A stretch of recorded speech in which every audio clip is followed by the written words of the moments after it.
Ya, baik. Bismillahirrahmanirrahim.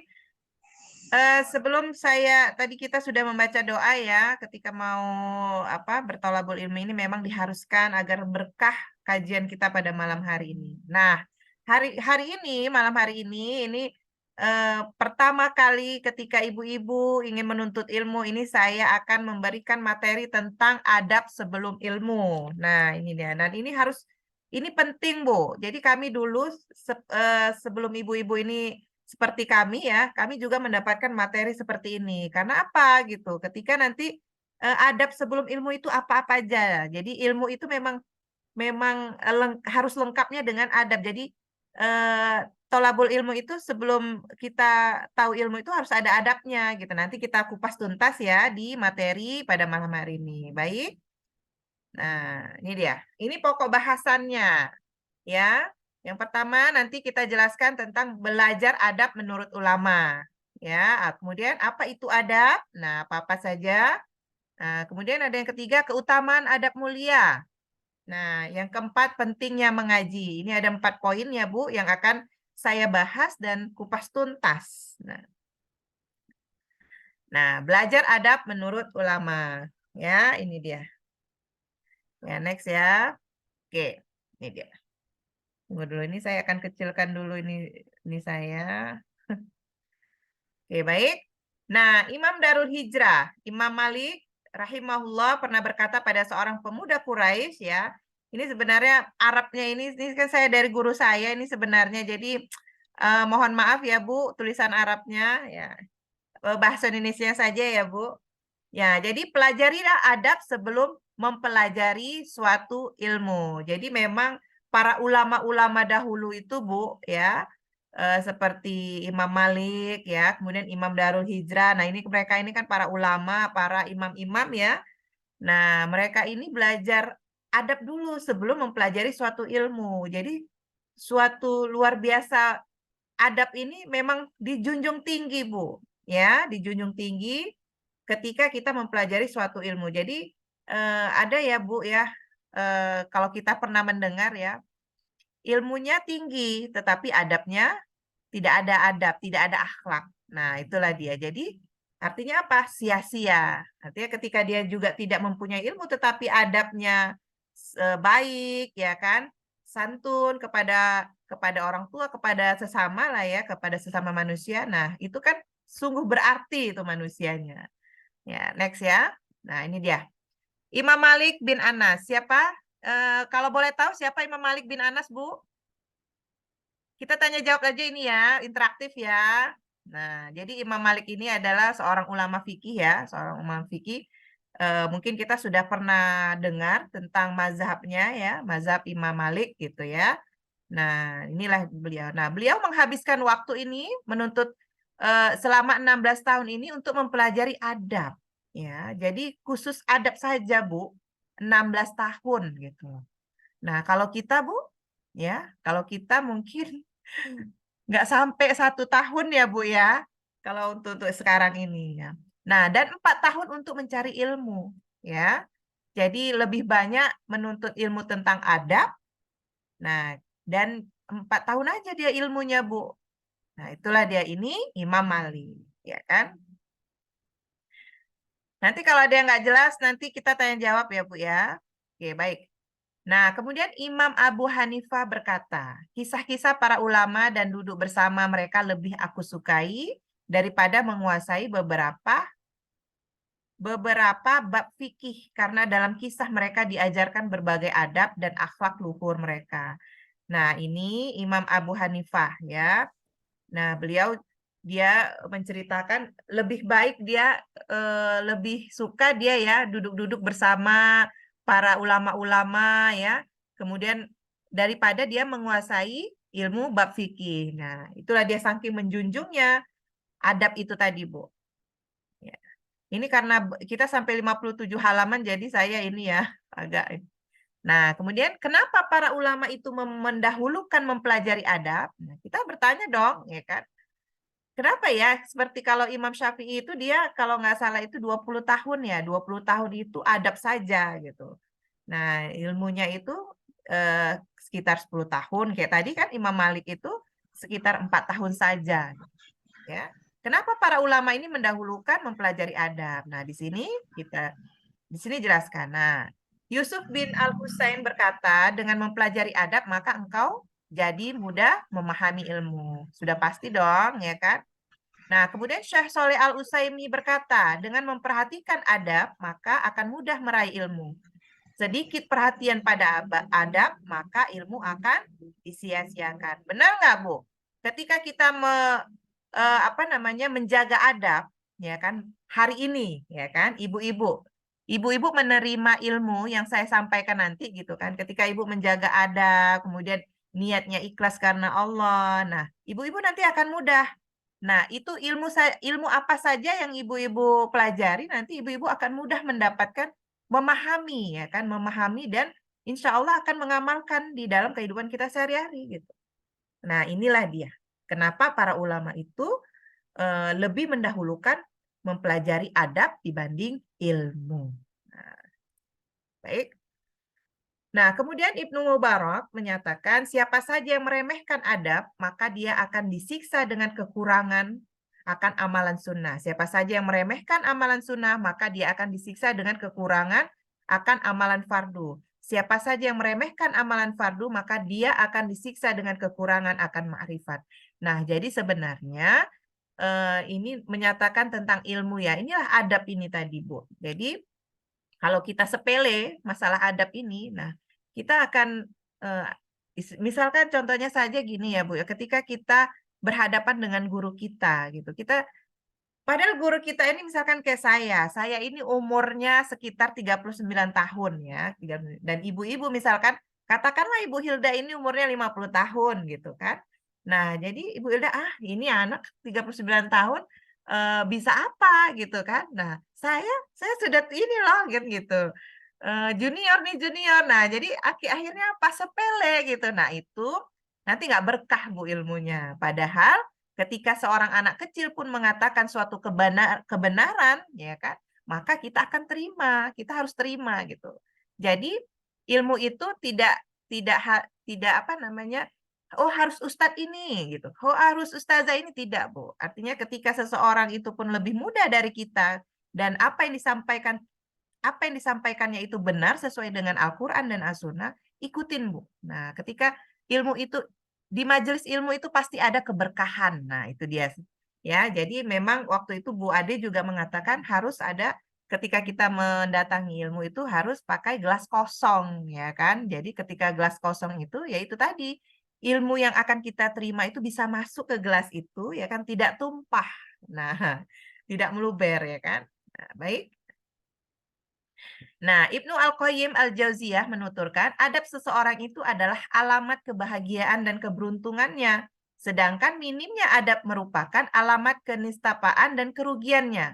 Tidak ada kebaikan di dunia dan akhirat yang diharapkan untuk diperoleh, seperti memperoleh adab. Begitu juga tidak ada yang sudi mendapatkan keburukan dunia dan akhirat sebagaimana minimnya adab. Inilah artinya Ibu, ulama-ulama para dahulu itu memang lebih menjunjung adab. Nah, inilah dia saking saking beliau itu meninggikan adab ya dibanding ilmu tadi gitu. Nah, kemudian apa itu adab? Ya kan? Nah, Bu Tri ini adab, membicarakan adab, apa sih adab itu? Nah, ini kita lihat. Dari Ibnu Hajar Al-Asqalani ya rahimahullah menyatakan belajar adab artinya mengambil akhlak yang mulia. Nah, di sini adab ini kaitannya dengan akhlak, Bu. Jadi ketika dia banyak pun ilmu dia, tinggi pun ilmu dia, tetapi tidak ada akhlaknya, berarti apa, Bu? Sama saja sia-sia perbuatannya. Nah, itu kan dia. Baik. Nah, Ibnu Al-Qayyim Al-Jauziyah menyatakan ilmu adab adalah ilmu untuk memperbaiki lisan, ya, tutur kata, seruan, ketepatan dalam menempatkan pada posisinya, pemilihan kata yang baik dan tepat, serta menjaganya dari kesalahan dan cacat. Benar, Bu. Jadi, ketika kita mempelajari adab itu, misalkan kita bagaimana kita bertutur kata dengan orang yang lebih tua dengan kita, ya kan? Contohnya apa? Orang tua. Nah, nggak mungkin dong kita berbicara dengan orang tua kita, "Hei," ya kan begitu. "Kamu ya," gitu. Nah, kalau anak tadi, bagaimana kita berbicara dengan anak pun, "Kamu ya," kalau kita lagi marah nih ya, Bu, ya, naik bakonya nih ya kan. Nah, kalau orang Medan gini dia, "Kau ya dibilangi," ya itulah dia kan.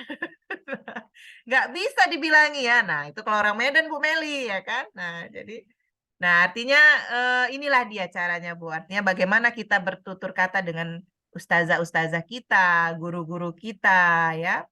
Menempatkan posisi kita ini sebagai apa, gitu. Ya, pemilihan kata yang baik, menjaga lisan, ya. Nah, jadi harus diperhatikan. Inilah adab itu, Bu. Jadi kalaupun misalkan dalam suatu majelis ilmu ya atau suatu forum gitu. Nah, kita juga harus menjaga adab kita. Nah, baik. Nah, ini dia. Ini keutamaan adab mulia. Nah, jadi Bu, ini dari film ini ya, saya ambil ini ya jadi orang-orang dahulu gitu kan, apalagi kalau di Jawa ya, setahu saya mereka masih apalagi di pesantren-pesantren gitu ya, santri-santrinya itu. Jadi saya pernah berdiskusi dengan Ustadz Kusnadi Ar-Rozi ya. Kusnadi Ar-Rozi itu kalau di Medan ini dia lebih ke fikih ya, lebih ahli ke fikihnya. Suami istri juga seorang ustazah, ustadz gitu kan, guru lah. Nah, jadi saya bertanya, kenapa sih kalau di Jawa itu para habib ya, para habib itu apa namanya, murid-muridnya itu lebih lebih memuliakan kalau kalau jumpa guru itu langsung cium tangan gitu. Nah, ini lihat nih kan gambarnya, langsung cium tangan. Yang penting Bu, kalau di sana itu gitu kan, itu mereka walaupun dia cium tangan gurunya itu mencari keberkahan, keberkahan dari ilmunya. Nah, saya baru tahu, "Oh, seperti itu?" "Iya, Putri," katanya gitu. Oh gitu, jadi mereka berebut, Bu, mencium tangan gurunya. Saking apa? Saking ingin berkahnya ilmu itu. Nah, jadi, ya karena suami saya juga waktu itu nyantri di pondok pesantren di Surabaya ya, katanya sampai 11 tahun dia nyantri itu mungkin. Jadi, luar biasa mempelajari adab itu katanya, masya Allah. Inilah dia, Bu, ya. Oke, ini dia. Sesungguhnya sebaik-baik kalian adalah yang paling bagus akhlaknya. Ini muttafaqun alaih. Nah, jadi memang Bu, pernah dengar ini ya kita ya. Sebaik-baik kita adalah yang paling bagus akhlaknya. Jadi memang ini keterkaitannya dengan hablum minafsi ya. Jadi Islam itu kan ada 3 poin ya, hablum minallah ya, hablum minafsi dan hablum minannas. Nah, jadi hablum minafsi ini terkait dengan akhlak kita terhadap itu tadi, akhlak kita terhadap sesama, hablum minannas ya. Nah, yang paling sempurna ya. Yang paling sempurna keimanan seseorang mukmin adalah yang paling bagus akhlaknya dan sebaik-baik kalian adalah yang paling baik terhadap istri-istrinya. Nah, ini dari hadis riwayat At-Tirmizi ya. Jadi memang kesempurnaan keimanan itu, keimanan seorang mukmin itu yang paling bagus memang akhlaknya gitu. Dan sebaik-baik kalian adalah yang paling baik terhadap istri-istrinya. Jadi ini terkait dengan rumah tangga ya, rumah tangga. Artinya ketika memang sudah menikah kita ya kan seorang kaum kita artinya koam ya koam pemimpin kita seorang imam kita imam keluarga kita. Nah, ketika dia memang benar-benar inilah akhlak dan sebaik-baiknya ada yang paling baik terhadap istri-istrinya. Nah, ini dia ya Bu ya.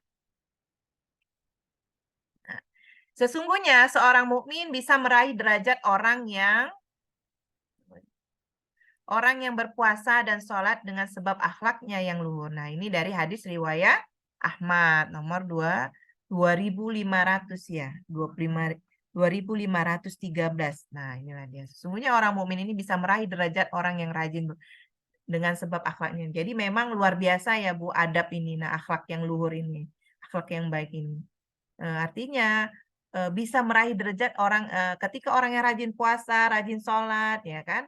Nah, kemudian dengan akhlaknya yang luhur, yang baik. Nah, ini dari riwayat hadis Ahmad ini. Nah, inilah istilahnya ini bukti-bukti ya hadis riwayat Nabi gitu sumbernya.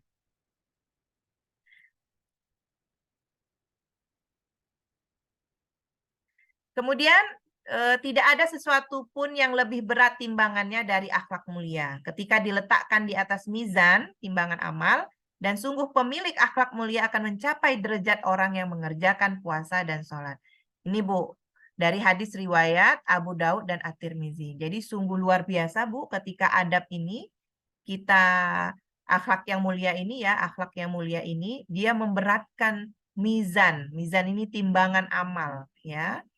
Nah, ini kan pemilik akhlak lebih berat timbangannya ya dari akhlak mulia ketika diletakkan di atas mizan dan sungguh pemilik akhlak mulia akan mencapai derajat orang yang mengerjakan puasa dan sholat.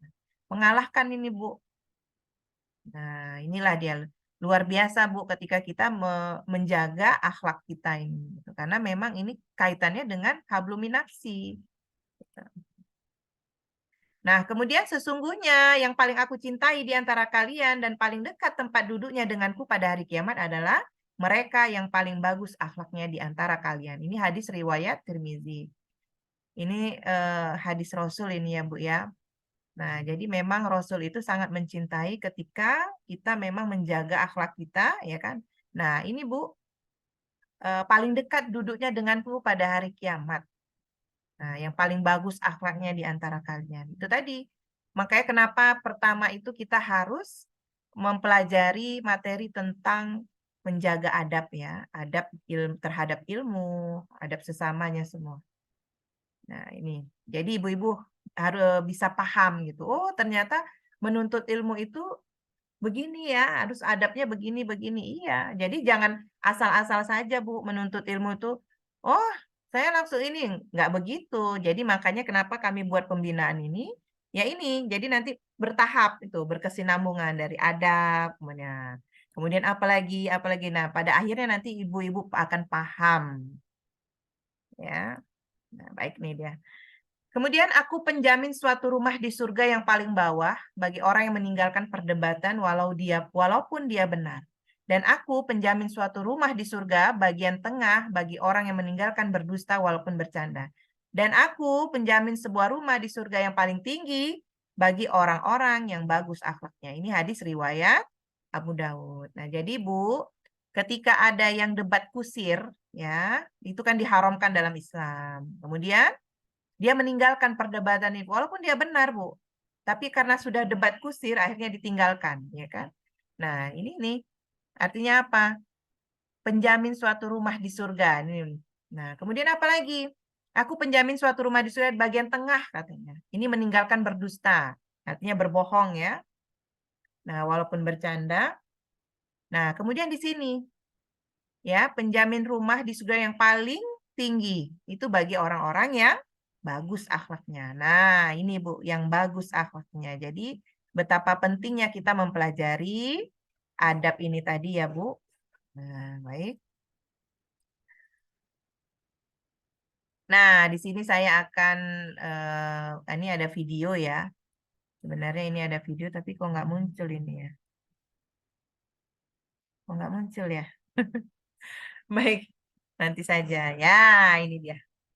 Pentingnya mengaji. Jadi tadi bagian adab dan ilmu sudah saya terangkan ya. Nanti kalau ada yang ingin bertanya di sesi terakhir saja ya. Nah, kemudian pentingnya mengaji.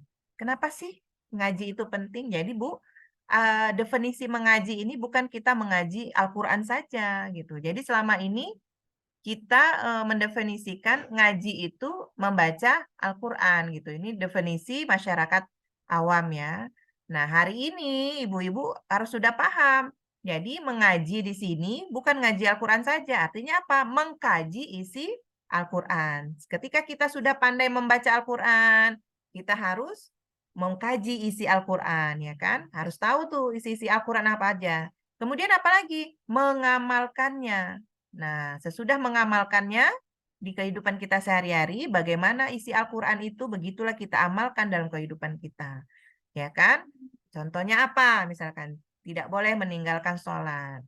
Ya kan? Apalagi, tidak boleh memakan, artinya tidak boleh memakai riba, misalkan. Nah, kita harus tinggalkan, Bu. Apa yang Allah katakan haram, ya haram gitu. Tinggalkan. Nah, inilah dia pentingnya mengaji.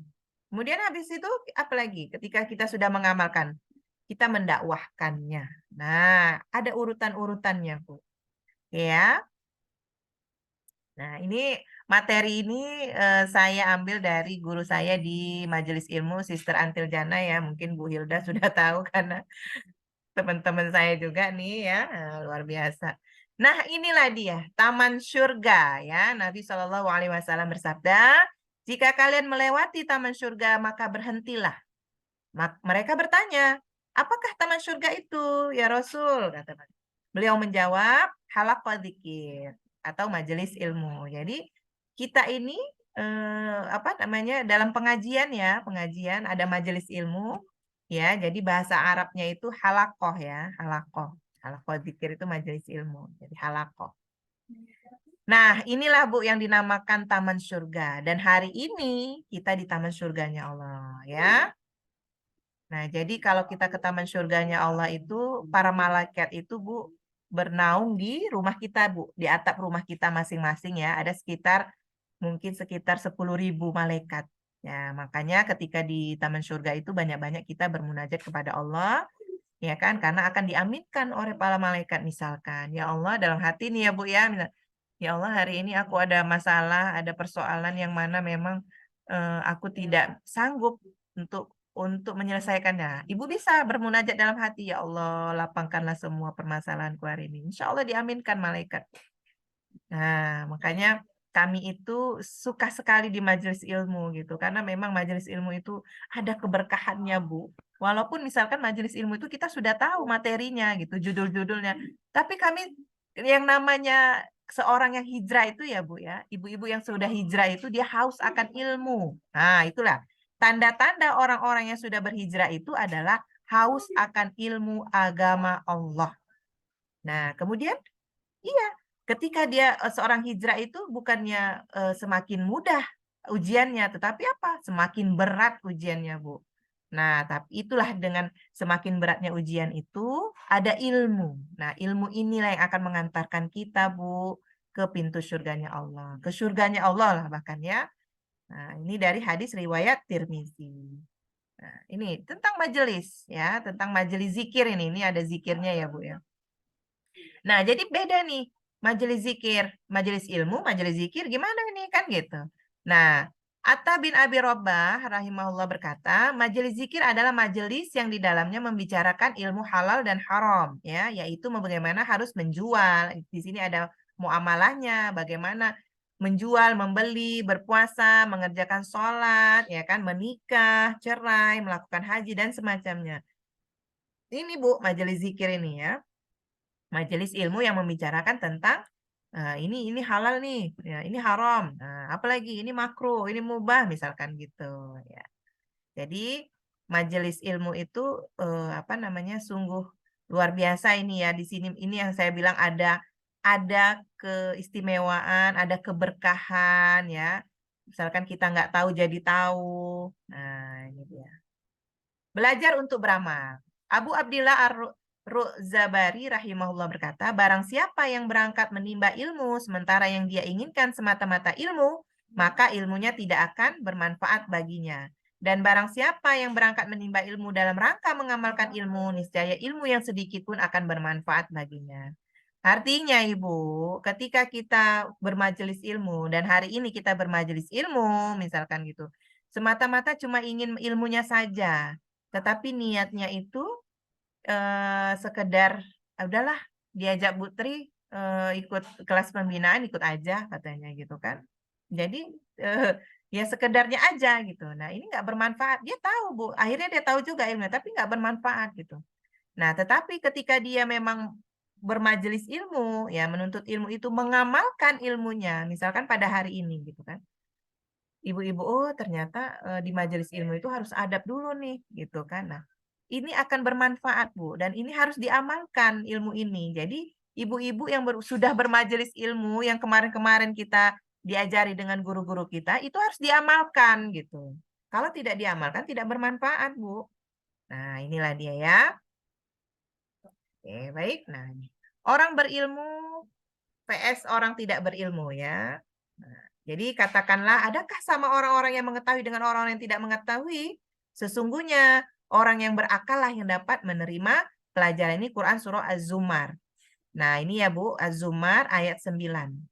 Jadi Bu, ya kan, beda dia orang yang berilmu dengan orang yang tidak berilmu. Contohnya, ya kan, saya dulu pelaku riba, ya kan, saya nggak tahu Bu ilmunya itu. Saya taunya riba, riba udah gitu aja. Jadi saya nggak mencari tahu. Sementara Allah sudah memberikan kita akal. Akal itu gunanya apa? Akal itu gunanya untuk berpikir, ya kan? Karena ada dalam ayat Al-Qur'an, afala yatafakkarun dan afala yataf'alun gitu. Nah, berpikirlah gitu. Nah, tapi karena saya waktu itu tidak berpikir, terlena dengan dunia, dengan nikmatnya ya kan. Ya Allah. Akhirnya apa? Terjebak dalam lingkaran keharuman, lingkaran maksiat. Nah, itu tadi karena tidak berilmu. Jadi kemaksiatan itu adalah pangkal kebodohan. Nah, jadi kebodohan itu apa? Tidak tahu ilmunya. Justru dia berbuat maksiat itu, ya kan? Artinya dia apa? Dia tidak paham. Nah, apa yang dilakukannya artinya apa? Ini halal atau haram, kan gitu. Inilah dia maksud. Ya, nah ini. Ahli ilmu akan mampu membedakan banyak hal. Ya, pasti dong ini. Kalau dia sudah tahu ilmunya, dia pasti banyak tahu ini membedakan ini. Oh, ternyata ini salah. Ini benar, misalkan gitu. Nah, kemudian mana yang wajib, mana yang sunnah. Nah, inilah dia. Ahli ilmu ini tahu nih, mana yang wajib dan mana yang sunnah. Ibu-ibu tahu apa yang wajib? Ya, wajib itu apa, Bu? Contohnya, boleh kita ini ya. Oh, ini udah jam ini ya, udah jam 8. Baik, wajib itu adalah ketika kita kerjakan itu berpahala, ya kan? Ketika kita tinggalkan itu berdosa. Contohnya apa, Ibu-ibu? Contohnya yang wajib ini misalkan apa? Sholat, ya. Ketika kita meninggalkan sholat, maka kita akan berdosa. Ketika dan ini hukumnya wajib, ya. Kemudian apa lagi? Menutup aurat. Nah, menutup aurat. Allah katakan dalam surah Al-Ahzab ayat 59 bahwasanya tutuplah auratmu dengan pakaian yang longgar, ya kan? Pakaian longgar nanti kita bahas lagi materi tentang pakaian, ya, pakaian seorang muslimah. Nah, menutup aurat itu wajib, ya, wajib bagi seorang muslimah. Nah, kemudian apa lagi? Menuntut ilmu salah satunya. Nah, ini wajib ya. Kan kalau yang wajib-wajib itu kan kayak rukun ini ya, rukun Islam. Nah, itu kan kecuali bagi naik haji bagi yang tidak mampu ya kan. Nah, itu dah sholat, puasa, zakat ya. Kemudian naik haji bagi yang mampu. Itu wajib tuh ya, Bu ya. Kemudian percaya kepada Allah. Nah, itu harus wajib. Artinya rukun Islam, rukun iman ya. Nah, kemudian apa lagi? Salah satunya adalah menuntut ilmu, Bu. Ini hari ini kita menuntut ilmu. Hukumnya wajib. Ketika kita tinggalkan, maka hukumnya berdosa. Ya. Kemudian mana yang sunnah? Nah, sunnah ini mungkin ibu-ibu sudah familiar dengan kata-kata sunnah. Sunnah ini sebaik-baiknya dikerjakan. Nah, inilah dia. Kalau ringkasannya ya, sebaik-baiknya dikerjakan. Artinya, apapun yang diperintah Nabi, ya diperintah Allah ya, salah satunya misalkan sholat ya, sholat sunnah. Nah, itu kerjakan ya, amal-amalan sunnah, Bu. Jangan ditinggalkan ya kan. Contohnya apa? Sholat sunnah rawatib, ya kan, ba'diyah, qobliyah, apalagi Bu. Nah, pokoknya yang sunnah-sunnah lah. Ya, udah mungkin ibu-ibu sudah paham ya yang sunnah. Nah, itu artinya yang sunnah ini sebaik-baiknya dikerjakan. Nah, karena di sunnah itu ada pahalanya gitu loh. Artinya apa? Rugi tidak dikerjakan. Nah, ya Bu ya. Oke, mungkin udah paham lah Ibu yang sunnah. Nanti boleh diskusi kita. Nah, kemudian mana yang mubah, mana yang makruh ya. Jadi mubah ini diboleh-boleh saja. Kalau mubah ini boleh-boleh saja ya kan mubah. Kemudian yang makruh, makruh ini sebaik-baiknya ditinggalkan ya Bu ya. Contohnya apa? Misalkan merokok ya. Merokok itu sebaik-baiknya tinggalkan karena ada mudaratnya di situ ya. Nah, tapi yang sudah misalkan bapak-bapak kayak suami saya gitu ya, dia masih terus merokok. Saya pun ya Allah, ya sebatang katanya, sebatang. Iya, tapi sebatangnya nah inilah Bu, makanya apa ya, kalau laki-laki yang memang sudah, dia pasif ya, apa, agak payah gitu, makanya harus ada trik-trik lah. Ini saya pun lagi berusaha ini ya. Ini itu dia. Mungkin ibu-ibu sudah tahu yang mana yang mubah. Nah, mubah ini salah satunya perempuan yang bekerja. Ini hukumnya mubah ya, Bu ya. Perempuan yang bekerja ini mubah. Nah, jadi bagaimana? Nggak sunnah hukumnya tidak gitu. Artinya ketika dia sudah suami istri bekerja itu hukumnya mubah. Ya, baik.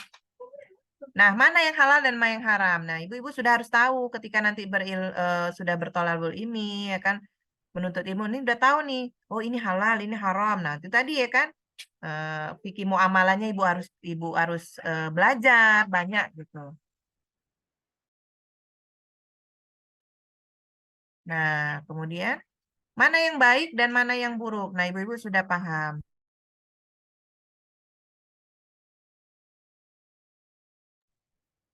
Nah, kemudian mana yang benar dan mana yang salah? Nah, ini udah harus tahu dong, ibu-ibu ya.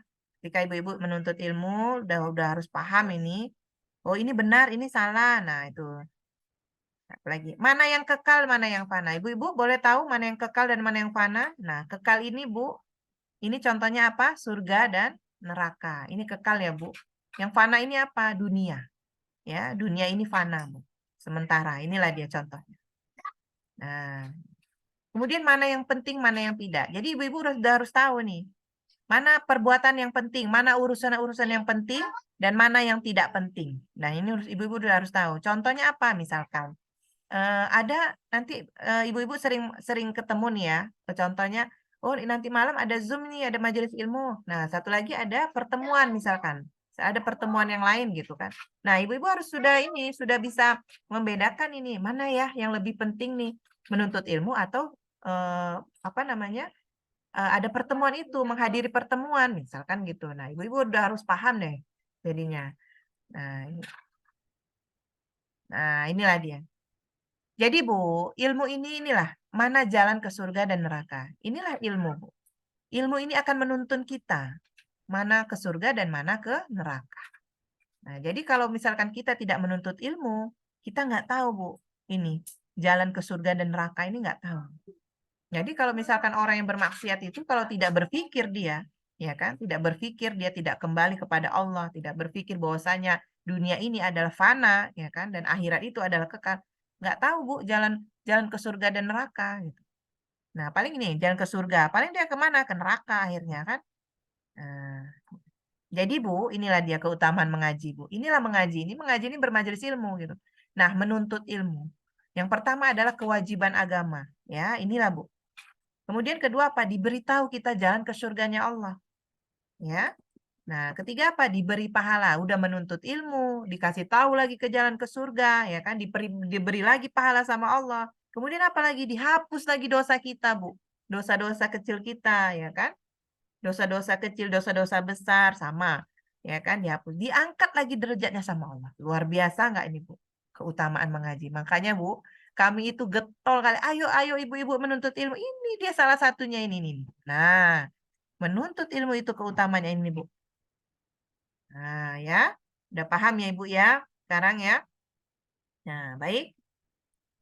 Nah, yang pertama kewajiban agama. Iya, pasti. Nah, ini dia dalilnya. Wajib menuntut ilmu. Jadi, eh, Rasulullah Shallallahu Alaihi Wasallam bersabda menuntut ilmu itu wajib atas setiap muslim. Jadi di hadis riwayat Ibnu Majah ya. Nah ini hadis Rasul ini ya Bu. Jadi menuntut ilmu wajib untuk setiap muslim. Jadi kita kan muslim Bu, orang Islam. Nah wajib. Nah kemudian apa? Eh, Pandai urusan dunia, bodoh urusan akhirat. Rasulullah Shallallahu Alaihi Wasallam bersabda, sesungguhnya Allah Taala membenci orang yang pandai dalam urusan dunia, namun bodoh dalam perkara akhirat. Kita jangan jadi seperti ini ya Bu. Kita mungkin dulu seperti ini. Wah kalau urusan dunia, oh luar biasa, cari duit, cari cuan, oh ya kan. Tapi kalau urusan akhirat ini nggak tahu kita Bu, misalkan sholat aja masih tinggal-tinggal gitu. Jangan ya Bu ya. Jangan, karena Rasul aja melarang, membenci, ya kan, membenci orang yang pandai urusan dunia. Nilainya. Nah, yang kedua adalah diberitahu jalan ke surganya Allah. Ya sudah pasti, gitu. Nah, ilmu, ya kan, petunjuk jalan menuju ke surga. Barang siapa yang menempuh suatu jalan dalam rangka menuntut ilmu, maka Allah akan memudahkan baginya jalan menuju surga. Hadis riwayat Muslim. Mungkin ibu-ibu sudah familiar dengan hadis ini ya. Nah, pasti kita akan dituntun Allah ke surganya. Itu inilah dia ilmu ini Bu, yang tadi saya bilang. Jadi luar biasa ya. Ketika memang beda Bu, orang yang berilmu dengan orang yang tidak berilmu. Gitu. Inilah dia. Nah, kemudian apa? Makna jalan untuk menuntut ilmu.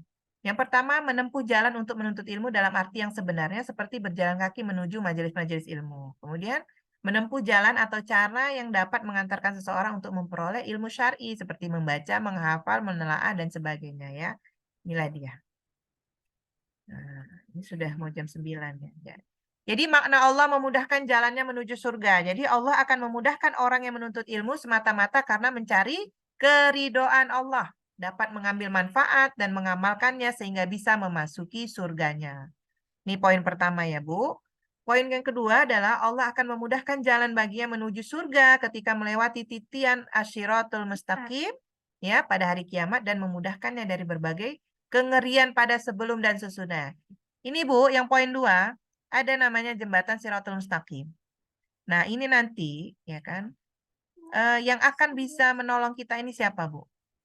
Inilah amalan kita ya, Bu ya. Amalan ibadah kita. Yang salah satunya apa? Al-Qur'anul Karim. Nah, Al-Qur'an ini yang akan menolong kita, makanya membaca Al-Qur'an itu harus ibu-ibu harus apa namanya ya? Diterapkan. Artinya setiap itu amalan-amalan kita ya, Bu ya. Nah, dialah yang akan menolong kita nanti di Siratul Mustaqim ini. Jadi kalau bisa sebulan sekali itu kita khatam ya. Kayak misalkan kami ada itu grup khataman, jadi sebulan sekali itu khatam gitu, walaupun berjamaah khatamannya. Bisa juga one day one juz bisa. Jadi ya bergabung dalam suatu komunitas majelis Quran lah bisa. Bisa Bu, nggak apa-apa gitu. Inilah dia. Nah, apa sikap kita gitu? Surga neraka urusan nanti. Yang penting sekarang happy, gitu. Disiksa bersama iblis nggak peduli. Nah, ini omongan orang-orang yang bodoh tadi ya Bu, yang tidak peduli dengan ilmu. Contohnya siapa? Ada artis ya, nggak, yang tidak boleh saya sebutkan namanya. Mungkin ibu-ibu pernah dengar.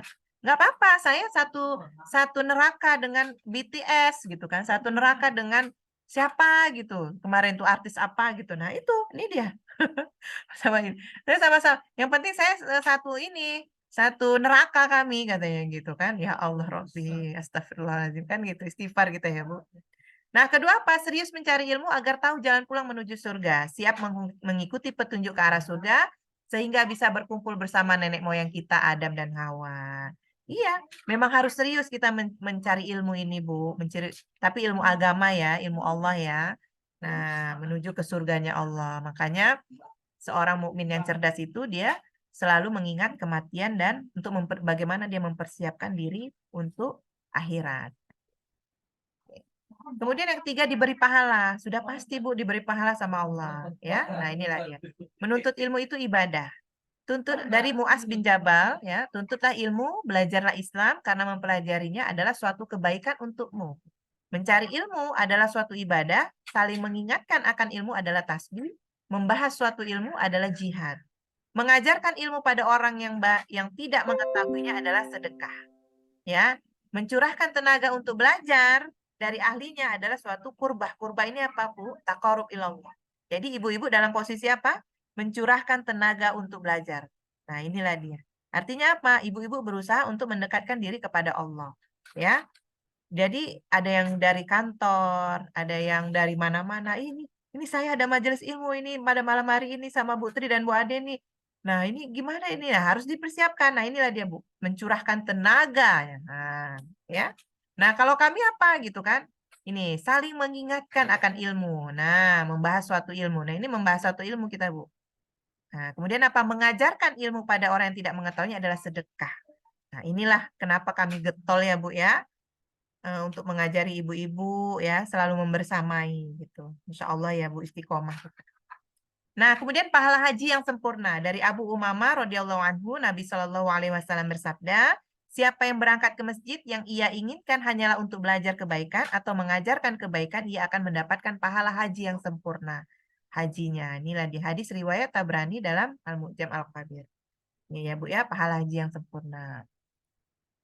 Nah, seperti berjihad di jalan Allah. Jadi menuntut ilmu itu ini Bu, seperti kita berjihad di jalan Allah. Pernah dengar tunggu ini ya. Nah, barang siapa yang memasuki masjid kami atau Masjid Nabawi dengan tujuan untuk mempelajari kebaikan atau mengajarkan, dia ibarat seorang yang berjihad di jalan Allah. Dari hadis riwayat Ahmad, Ibnu Majah.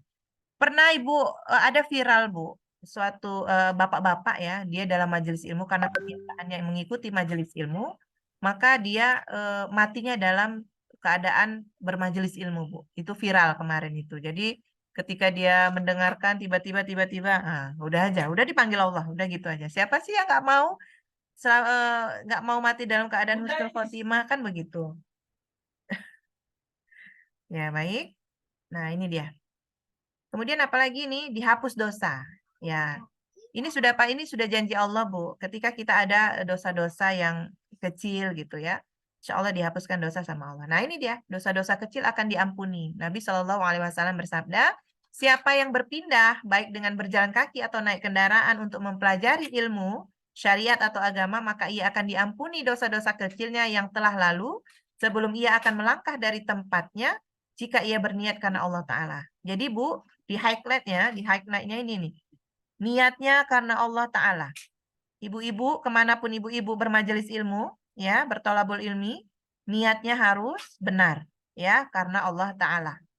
Nah, ini dia, Bu. Tapi karena ketika ibu tidak berniat karena Allah Ta'ala, maka perbuatan ibu akan sia-sia. Nah, jadi kalau belum berniat, boleh niat sekarang ya, Bu. Niatnya karena Allah lillahi ta'ala. Ini ya. Oke. Nah, kemudian apalagi diminta ampunan ya, dimintai ampun kan. Ini ada hadis juga Bu, hadis Nabi ya, bersabda, setiap sesuatu yang di dunia ini akan memintakan pengampunan kepada Allah Subhanahu wa taala untuk para pencari ilmu, hingga ikan di laut pun ya ikut memintakan pengampunan baginya. Ini dari hadis riwayat Abu Daud Al-Tirmidzi. Ya. Jadi Bu, bukan Allah saja yang mengampuni kita Bu nih. Ikan di laut sana Bu, yang di pedalaman laut sana pun, meminta pengampunan untuk kita. Nah, inilah ya, luar biasa ya Bu ya, pencari ilmu ini. Nah, ini hadisnya sudah familiar Bu. Nah ya. Oke. Kemudian yang terakhir adalah diangkat derajat. Ya, jadi para pencari ilmu itu yang menuntut ilmu ini diangkat derajatnya di mata Allah, bukan di mata manusia Bu. Nah, diangkat derajatnya di mata Allah ya.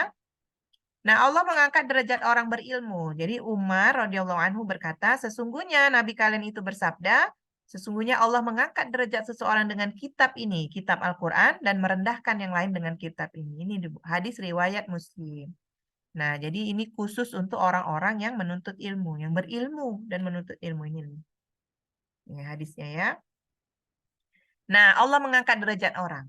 Allah akan meninggikan orang-orang yang beriman di antaramu dan orang-orang yang diberi ilmu pengetahuan beberapa derajat. Ini Quran Surah Al-Mujadalah ayat 11. Ini dalilnya ya Bu.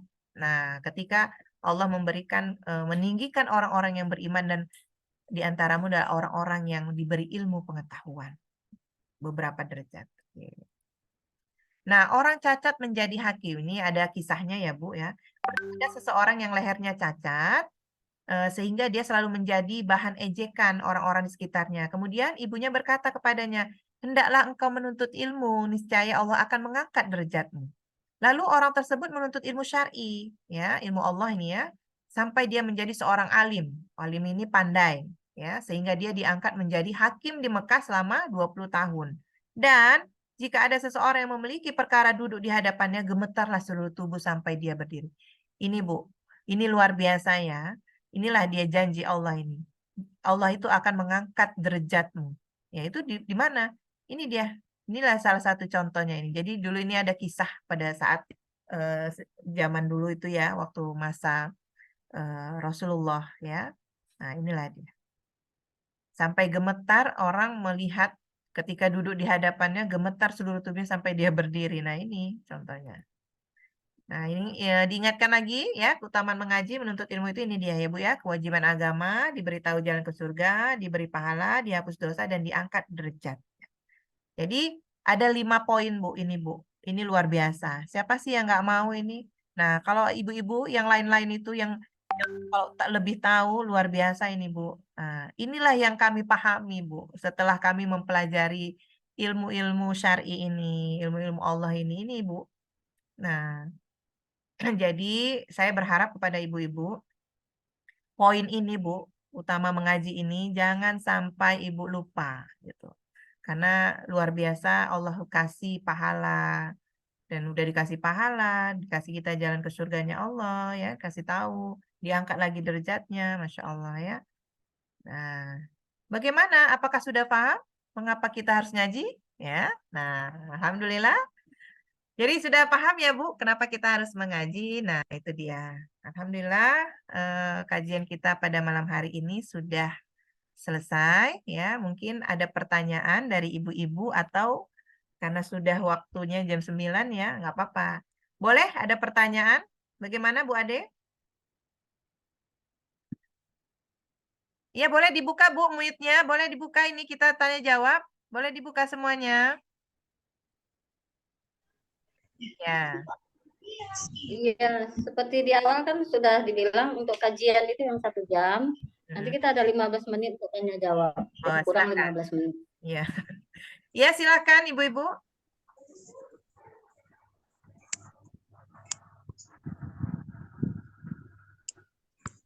Ada pertanyaan, boleh? Pertanyaan mungkin nggak sebatas ini ya Bu, sebatas Ya. materi yang disampaikan, boleh juga di luar dari materi. Kalau ada yang mengganjal mungkin bisa ditanyakan. Ya, kalau tidak ada pertanyaan, saya mau kasih video dulu, boleh? Kita boleh lihat video nih ya. Nggak usah di-mute lagi, Bu. Nah, kalau sudah tidak ada kajian, nggak boleh di-mute lagi ya. Nggak apa-apa, kita interaksi saja. Saya ada video ini ya, sebentar saya putar ya.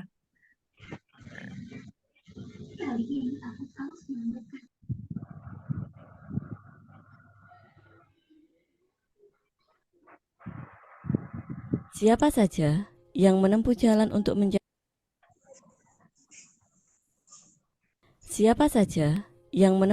untuk mencari ilmu, Allah pasti akan membukakan baginya jalan menuju surga. Sesungguhnya, para malaikat akan melebarkan sayap keridhaan bagi pencari ilmu. Sesungguhnya, seluruh makhluk yang ada di langit maupun yang ada di bumi, hingga bahkan ikan-ikan di dasar lautan, akan memintakan ampunan kepada Allah bagi orang yang menuntut ilmu. Sesungguhnya, keutamaan seorang yang berilmu dengan ahli ibadah adalah laksana keutamaan cahaya bulan purnama pada malam hari atas seluruh cahaya bintang. Sesungguhnya pula, orang-orang yang berilmu adalah pewaris para nabi. Sementara para nabi tidak mewariskan dinar ataupun dirham, tetapi mewariskan ilmu. Karena itu, siapa saja yang mengambil ilmu, dia berarti telah mengambil bagian yang sangat besar.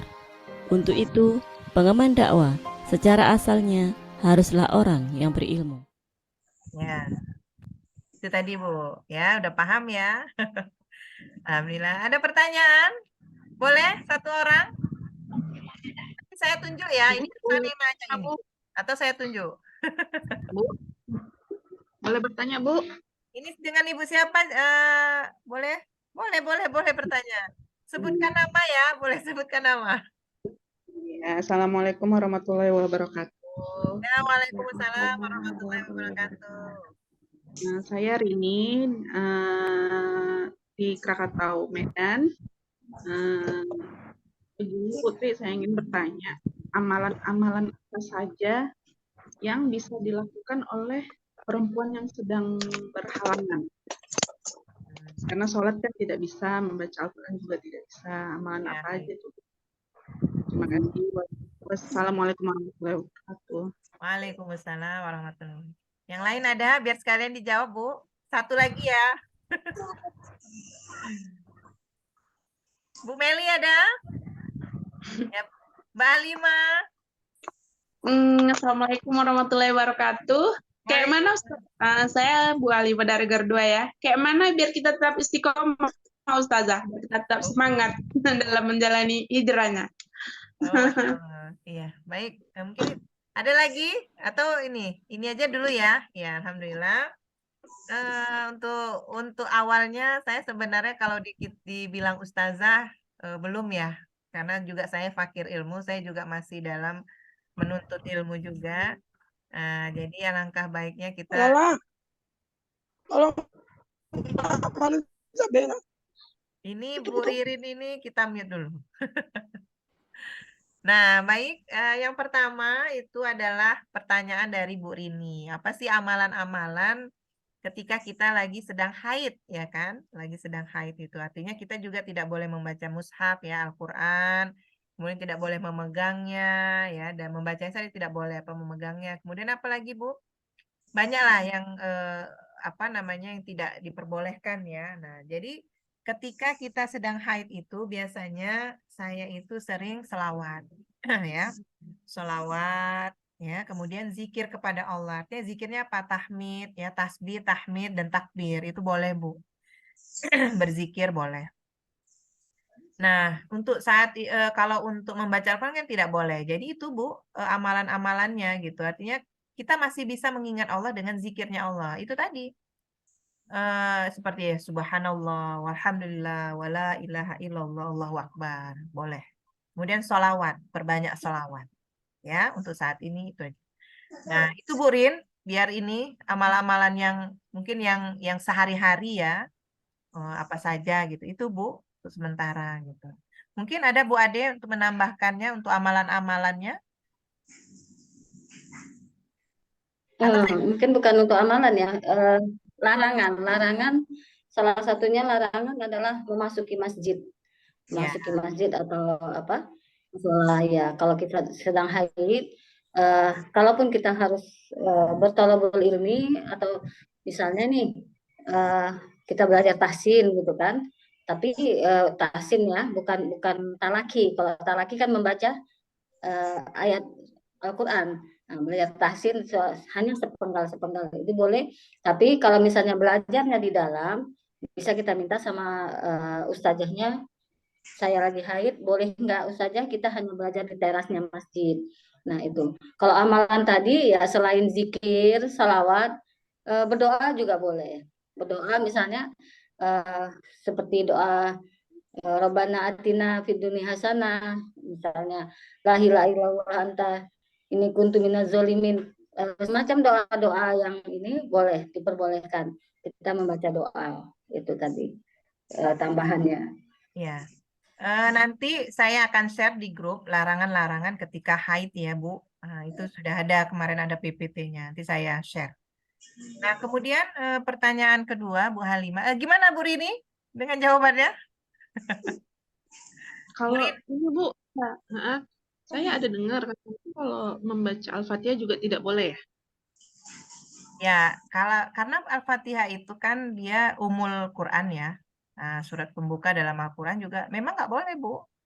Nah, itu apa namanya? Kalau seorang tahfiz ya kan, dia itu kan karena nanti ketika itu kan seminggu jaraknya ya kan, dan itu ada pengecualian dan ini juga khilafiyah, Bu. Perbedaan mazhab juga, ya kan? Artinya ada juga yang mengatakan ulama fikih juga mengatakan dibolehkan karena dia seorang, tapi ada juga yang tidak membolehkan gitu. Nah, artinya seperti guru ngaji gitu kan. Nah, itu kan pengecualian gitu. Nah, dia masa dia soal haid artinya 7 hari gitu atau 15 hari, tapi dia tidak mengajarkan kepada muridnya. Nah, ini khilafiyah juga, Bu. Ininya pendapat ulama juga nanti ada perbedaan pendapat ulama. Nanti insya Allah saya share semua ya ininya ya. Ada kemarin saya ikut kajian juga tentang larangan haid ini. Nah, mungkin itu ya, Bu Rin ya. Nah, Iya, kemudian iya. Bu Halimah ya, Bu Halimah bagaimana agar istiqomah ya orang-orang yang berhijrah ini ya.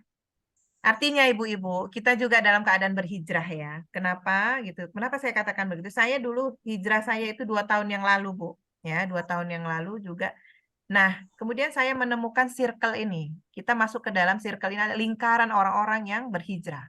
Nah, ketika kita memasuki komunitas orang-orang yang berhijrah, maka di situ kita diingatkan, kita itu diingatkan untuk berbuat baik, diingatkan untuk terus bermajelis ilmu, diingatkan untuk terus mengingat akhirat, kan gitu.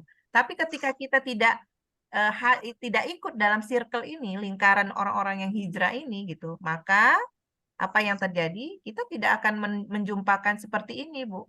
Mengingatkan, ayo Bu, malam ini hadir ya di Zoom, kita bertolabul ilmi gitu. Ayo Bu, nggak ada Bu. Coba, mungkin ibu-ibu sudah tahu ya di grup-grup yang tidak orang-orang yang berhijrah. Pasti apa Bu postingan mereka? Nggak seperti ini gitu. Tidak ada ngajak, ayo Bu, begini tidak. Nah, jadi saya berharap teruslah istiqomah kita dalam lingkaran orang-orang berhijrah ini. Makanya kalau orang-orang berhijrah ini harus berjamaah, Bu. Kalau tidak berjamaah, maka ketika Allah kasih dia ujian, nah, ketika dia tidak sanggup gitu, maka dia akhirnya apa? Kemaksiat lagi. Gitu. Nah, tetapi ketika kita dalam lingkaran orang-orang yang berhijrah ini, kita ada musibah, ada ujian, kemudian kita sharing mungkin dengan orang-orang yang paham atau guru-guru kita, katakanlah seperti itu. Kita menjadi kuat lagi, Bu, iman kita ini gitu. Nah, giroh kita untuk menuju ke surganya Allah itu kuat. Tapi kalau misalkan kita udah, untuk apa sih malam-malam nuntut ilmu gitu? Untuk apa sih menghadiri Zoom? Enggak ini saya katanya. Enggak capek, saya mau tidur gitu kan. Nah, itu memang pilihan ya. Jadi life is choice itu. Jadi itu pilihan kita. Jadi kalau kita mau ke surganya Allah, ayo tafadhol gitu. Kita bersama orang-orang yang soleh ini tadi. Kalau memang tidak mau ya silakan. Nah, itu semua adalah pilihan hidup kita, Bu. Kita mau ke surganya Allah atau ke nerakanya Allah. Ya udah, begitu saja gitu. Jadi kalau bisa ya janganlah kita keluar dari namanya jemaah ini ya, Bu. Nah, makanya terus kita saling mengingatkan. Ayo Mbak Indah, ya kan? Ayo Bu Meli yang jauh di sana, ya kan? Di Jakarta, ayo Bu. Ayo Bu Siti Aisyah, walaupun kita belum bertemu muka ya. Nah, tetapi apa? Niatnya tadi. Niat ibu-ibu itu ikhlas karena mencari ridho Allah. Ya kan Bu Intan kan? Nah, Bu Rika, ya walaupun belum jumpa kita kemarin ya, insya Allah nanti tanggal 4 Bu. Tanggal 4 November ya. Tanggal 4 November itu ada nanti kita apa namanya? Saya akan kasih flyernya ya, kita sebar. Nah, itu ada acara silaturahmi juga di rumah saya gitu ya. Di rumah saya nanti insya Allah ibu-ibu kalau ada waktu nanti datang gitu. Jadi biar kita saling menguatkan. Oh, ini nih gitu loh. Mungkin itu saja Bu Alima. Ada yang ditambahkan lagi Bu Ade mungkin? Motivasi untuk kita semua. Iya. Tambahan untuk Bu Halimah mungkin seperti ini. Kalau hijrah itu tidak seperti orang yang hanya berpindah rumah. Hijrah kan artinya pindah. Hijrahnya iman itu secara iman itu tantangannya pasti berat. Karena apa? Karena memang Allah ingin menguji apakah memang kita betul-betul yakin betul-betul istiqomah nanti dalam hijrah kita gitu. Jadi tantangannya, ibaratnya kita gini Bu, ibaratnya kita melawan arus, kita berada di satu sungai, kita melawan arus. Melawan arus, kalau kita hanya sendiri, kita bisa hanyut Bu. Kita bisa hanyut, akhirnya terikut dalam arus yang memang berlaku di masyarakat misalnya. Kebiasaan-kebiasaan buruk yang dilarang Allah ya tetap kita laksanakan gitu, karena ya seperti misalnya kebiasaan mengambil riba itu kan di masyarakat udah lazim gitu. Kalau istilahnya kalau nggak ambil uang pinjaman, kalau nggak ambil kredit dari bank, bagaimana bisa punya rumah? Kalau nggak ambil kredit bank, bagaimana bisa punya usaha? Seperti itu.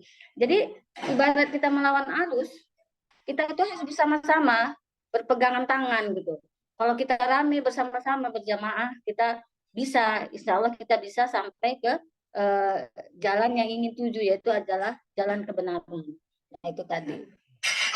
Jadi kayaknya sudah cukup tambahannya. Mungkin seperti yang saya bilang tadi, memang setiap kajian bukan seperti orang sekolah, tapi memang kami ingin melihat nanti di Senin depan mungkin ada sedikit evaluasi ya Bu Tri ya. Ya, kilas balik saja untuk murojaah. Murojaah ya. Jadi apakah memang ilmu yang disampaikan pekan lalu itu masih melekat, apakah memang diikat dengan mencatat tadi? Nah, itu tadi gunanya kilas balik. Nah, tapi nggak ada seperti ujian anak sekolah ya Bu ya, bukan Ya, ada nilainya, ada rankingnya enggak. Ya, saya rasa cukup, ini waktunya sudah mendekati 15 ya. menit. Baik, alhamdulillah ya Bu. Malam hari ini kita berkumpul kembali. Saya senang karena ibu-ibu giroh untuk menuntut ilmu itu luar biasa gitu, Pak. Memang mungkin ada beberapa orang yang nggak hadir, nanti insya Allah diingatkan. Baik, kajian kita sampai di sini dulu. Mari kita sempurnakan dengan hamdalah. Alhamdulillahirabbil alamin, dan istighfar 3 kali. Astagfirullahaladzim, astagfirullahaladzim. Dan doa kafaratul majelis ya. Subhanakallahumma wa bihamdika asyhadu an la ilaha illa anta astaghfiruka wa atubu ilaik walhamdulillahirabbil alamin. Saya mohon maaf Bu kalau ada kata-kata saya yang salah, dan saya mohon ampun kepada Allah. Saya akhiri dengan assalamualaikum warahmatullahi wabarakatuh. Waalaikumsalam. Waalaikumsalam warahmatullahi wabarakatuh. Ya. Syukran ibu-ibu ya. Terus semangat kita ya, istiqomah. Bu Tri. Ya. Saya matikan ya. Ya. Ya.